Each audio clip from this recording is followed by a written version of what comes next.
Hey, I just wanted to quickly explain for all the people in Japan Forum who were wondering how you're supposed to pronounce the chisai tsu, the little tsu, in Japanese. I know that Nago or Yankee. we weird to say it back and forth between English and Japanese. Duo and I were talking about how it's supposed to sound, how it's not really double the following consonant, although it's sort of an easy way of explaining it to beginners. It's not exactly accurate because sometimes you'll see the chisaitsu before a vowel or at the end of a sentence phrase, and so it obviously can't always mean double a consonant. So, for example, you might see something like a chisaitsu omae da. And the chisai, what it means like, oh, it's you. And that's what it means in English. And when you pronounce it in Japanese, it's kind of like, ah, omae da.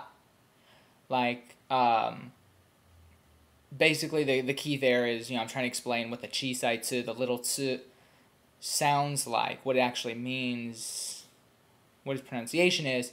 And so, for example, the a and the chisai tsu that follows it together is ah.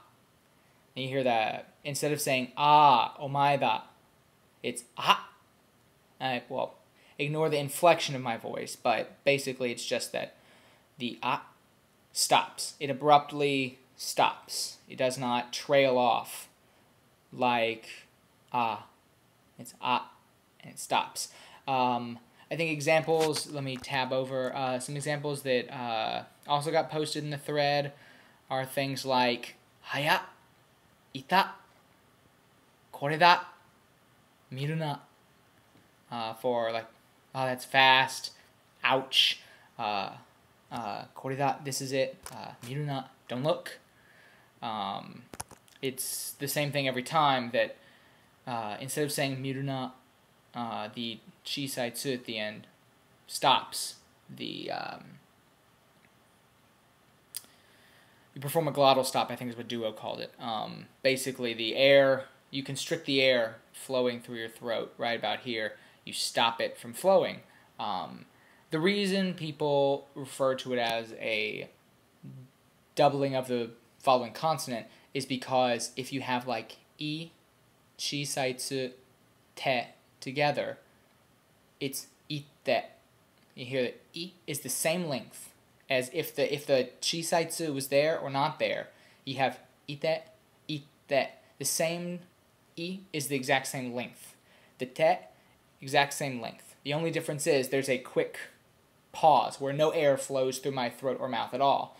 And that's what the chisai tsu, the little tsu, does. So the difference is ite, ite.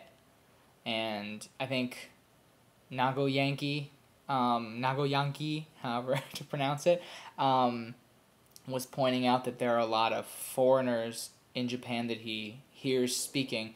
I think what he was saying they end up doing is elongating the E sound, and instead of saying ite, they say ite, or something like that. So anyway, I know I've been rambling. I only made this real quickly so people could have an example of what the audio, an example of audio to actually be able to hear, because I found it difficult to explain in words what it should sound like, what the chisai tsu actually does. So yeah, I've been rambling, sorry. To sum it up, basically it's just the airflow is constricted. That's what the chisai tsu means. So like a chisai tsu is like a instead of a or something like that.